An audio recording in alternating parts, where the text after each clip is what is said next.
Selamat datang di channel Pemuja Malam. Jangan lupa like, share, and subscribe ya. Terima kasih.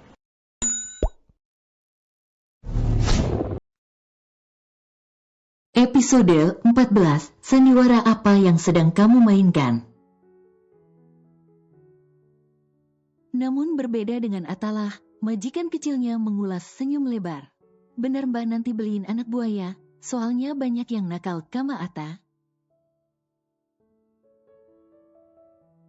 Wanita itu mengusap rambut majikan kecilnya. Iya nanti mbak beli anak buaya di pasar buat teman yang suka gangguin abang. Nah sekarang abang Salim sama Dedi terus masuk ke dalam ya, sudah ditunggu sama bu guru. Pinta Aurelia dengan lembutnya. Tapi mbak, Ata ndak ngerti Salim itu kayak apa, jujur kata Ata. Nih, mbak contohin ya, jawab Aurelia.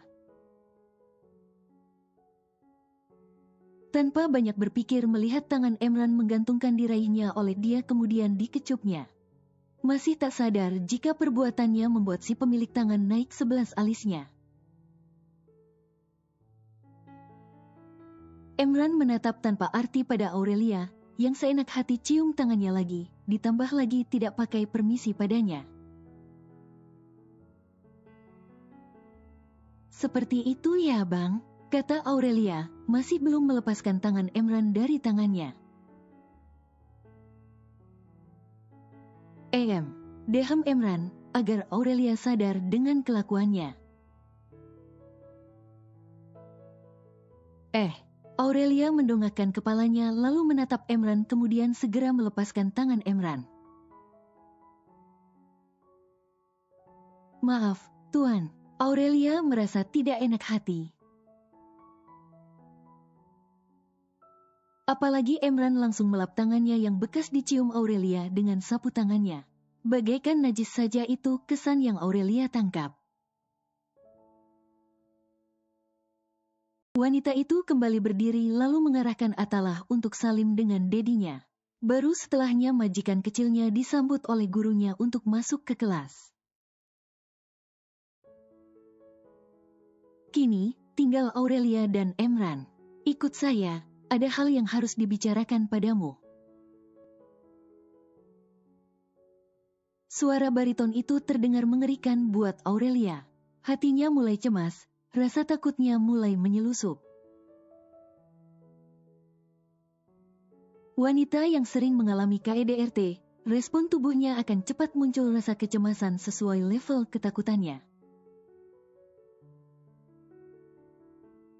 Itulah yang terjadi oleh Aurelia. Dengan jalan menundukkan kepalanya, dia mengikuti langkah kaki tuan besarnya.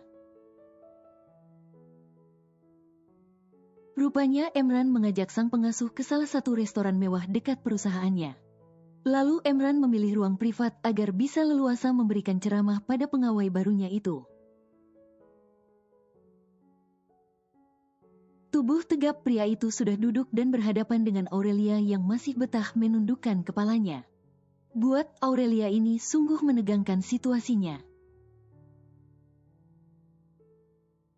Ada beberapa hal yang harus kamu ketahui saat menjadi pengasuh anak saya, kata Emran membuka pembicaraan awal, karena selama mereka di mobil tidak ada satupun yang bersuara. Ya, Tuan. Kamu baca surat ini. Pinta Emran mendorong kertas yang ada di atas meja agak ke depan, agar bisa digapai oleh Aurelia. Dengan teliti Aurelia membaca semua peraturan pengasuhan Atalah, sungguh surat tersebut begitu sempurna sekali isinya.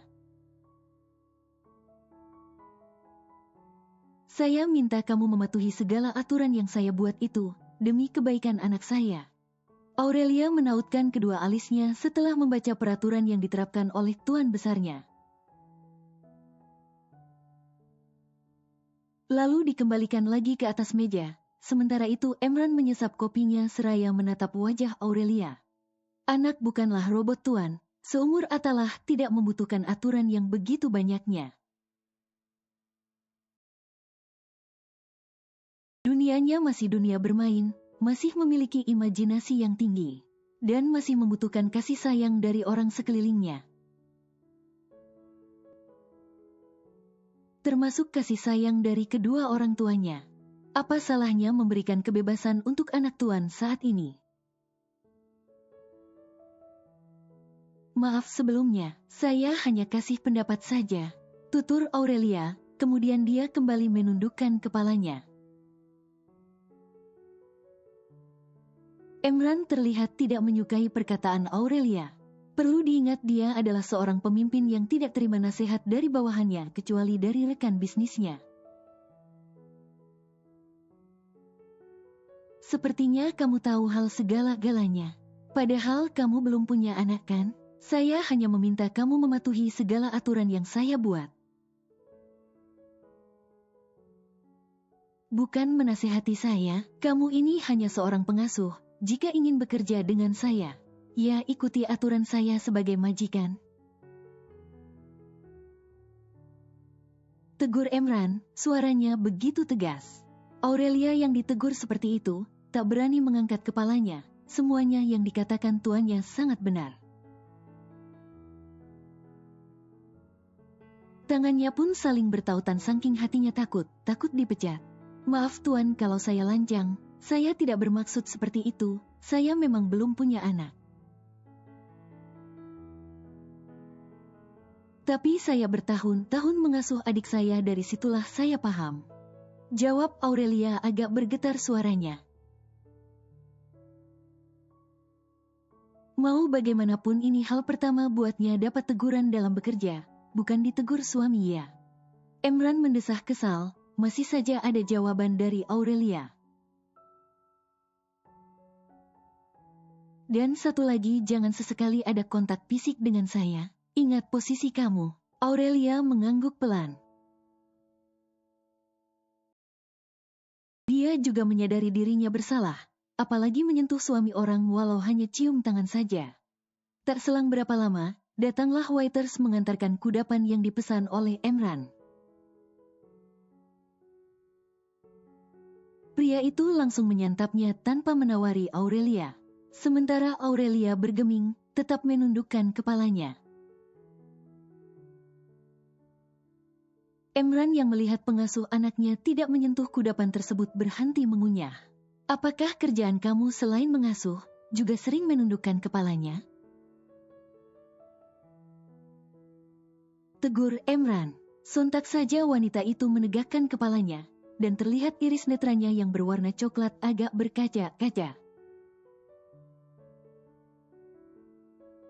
Sesaat Emran menatap dalam netra Aurelia. Makanlah, setelah ini kamu kembali ke sekolahan Atalah. Emran tidak habis pikir, baru ditegur begitu saja pengasuh anaknya sudah mau kelihatan ingin menangis. Tapi bukannya sudah banyak karyawan wanita yang dibuat menangis karena teguran Emran yang terlalu amat kerasnya. Perlu diingat Emran sangat dingin sama wanita manapun kecuali mamanya. Mungkin karena efek perceraiannya dengan mantan istrinya. Makasih tuan, saya masih kenyang. Tolak Aurelia. Walau bibirnya tergugah ingin mencoba kudapan yang belum pernah dia coba. Tapi saat ini dia tidak ada nafsu untuk mencobanya setelah dapat teguran dari Emran. Emran tidak menawarkan lagi, dia kembali menikmati kudapan tersebut. Setelah itu memanggil waiters untuk membungkus kudapan yang belum tersentuh. Beberapa menit kemudian, bawa itu buat kamu. Titah Emran saat waiters memberikan paperback berisikan makanan tadi. Lalu pria itu beranjak dari duduk dan keluar dari ruang privat itu. Aurelia buru-buru mengambil paperback itu, dan bergegas menyusul tuannya yang sudah jalan terlebih dahulu. Ada rasa lega di hati Aurelia terbebas dari ruangan tersebut. Yang sejak tadi membuat dirinya tegang karena hanya berduaan dengan tuan yang begitu tampan. Mungkin buat wanita lain bisa berduaan dengan Emran adalah hal yang terindah, tapi buat Aurelia adalah musibah. Waktu jam kerja Aurelia sudah mulai mendekati akhir. Dia sudah merapikan Atalah baik makan malamnya hingga majikan kecilnya sudah mengenakan piyamanya. Untuk selanjutnya tugasnya akan dialihkan pada maid yang ada di mansion atau pada Emran jika pulangnya cepat.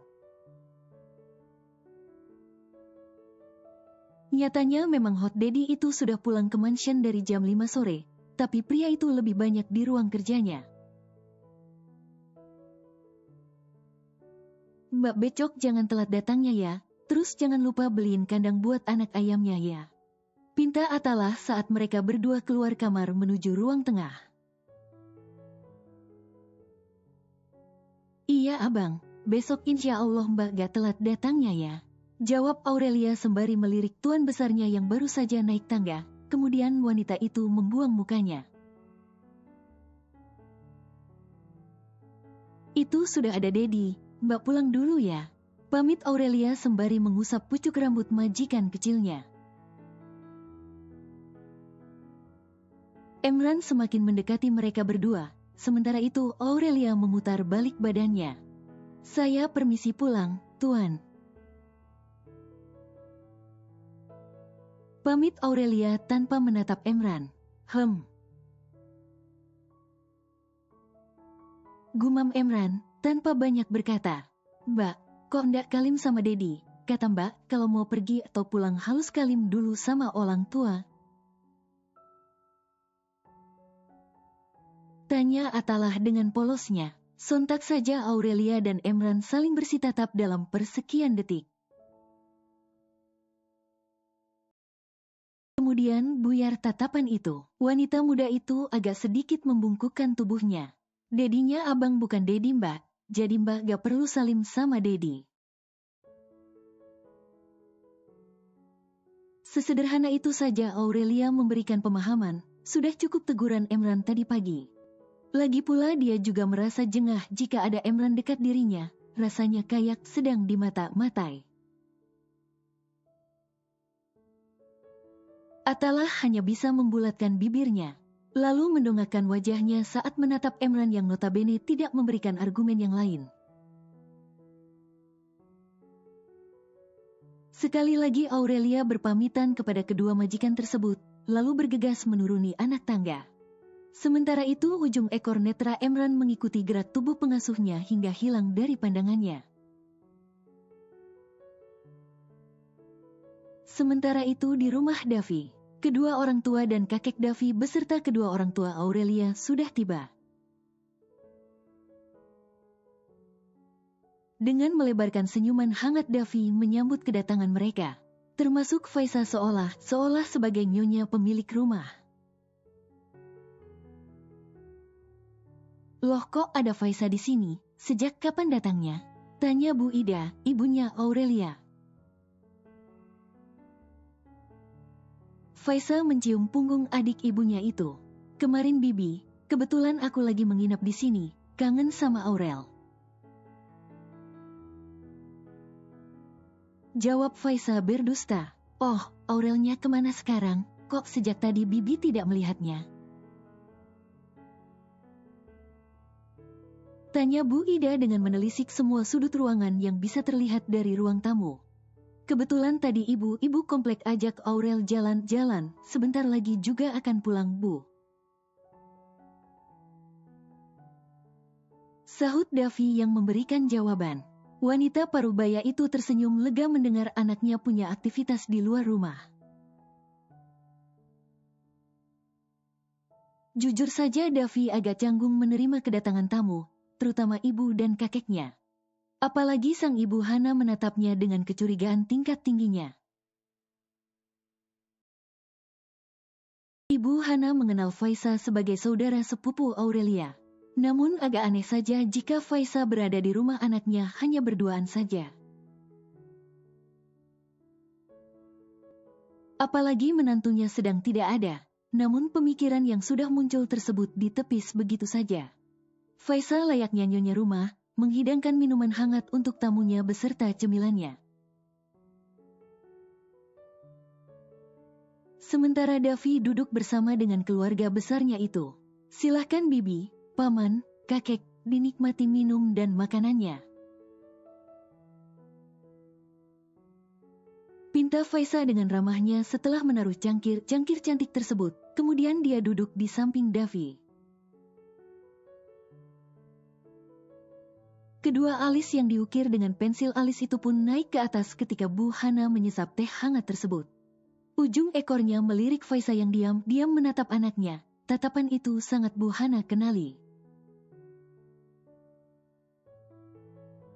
Jam berapa kira-kira Aurelia pulang? Memangnya kamu tidak kasih tahu istri kamu kalau mertua dan orang tuanya mau datang? Tanya Bu Hana, bertanya sekaligus menegur putranya.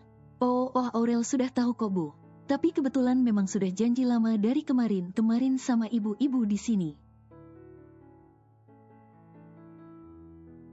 Jawab Davi langsung menutupi kegugupannya. Bu Hana meletakkan cangkir tehnya, lalu kembali menatap putranya. Sebaiknya kamu telepon atau video call sudah ada di mana? Tapi ngomong-ngomong kamu sudah belikan ponsel terbaru buat Aurel. Terakhir ibu lihat HP-nya masih jadul cuma bisa buat telepon sama kirim SMS aja. Lanjut bertanya Bu Hana. Davi mengusap tengkuknya seakan membuang rasa penatnya karena rentetan pertanyaan ibunya. Belum sempat dibelikan Bu. Jawab jujur Davi. Sementara Faisa yang ada di samping Davi masih memasang wajah ramah. Padahal hatinya ngerundel jangan sampai suami sirinya membelikan ponsel baru untuk madunya itu. Kakek Dwi masih diam menikmati teh hangat bersama pisang goreng. Namun netra dan telinganya selalu standby melihat sikap Davi. Setengah jam kemudian.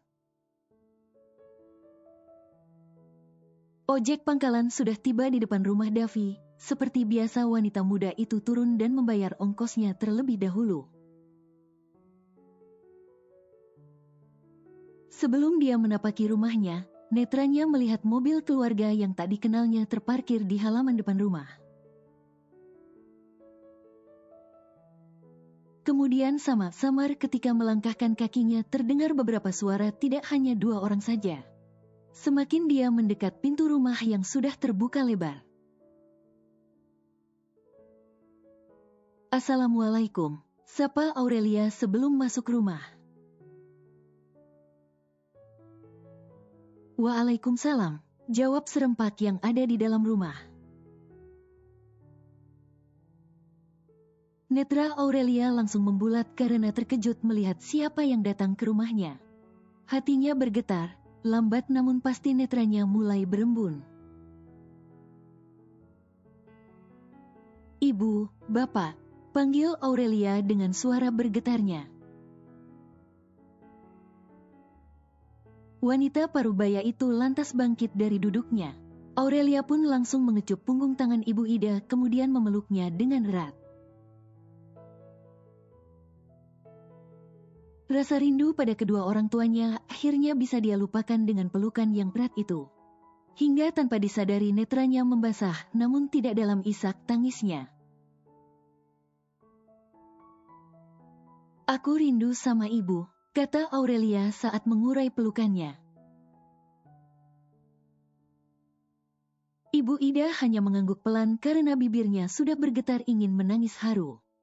Setelah hampir 4 bulan baru bertemu dengan putri pertamanya. Selanjutnya Aurelia memeluk Bapak Heri dengan rasa rindunya, lalu baru kedua mertuanya dan terakhir kakek Dwi. Sungguh ini malam kejutan buat Aurelia yang tidak tahu apa-apa jika keluarganya akan datang. Andaikan tahu pasti dia akan izin untuk tidak masuk kerja.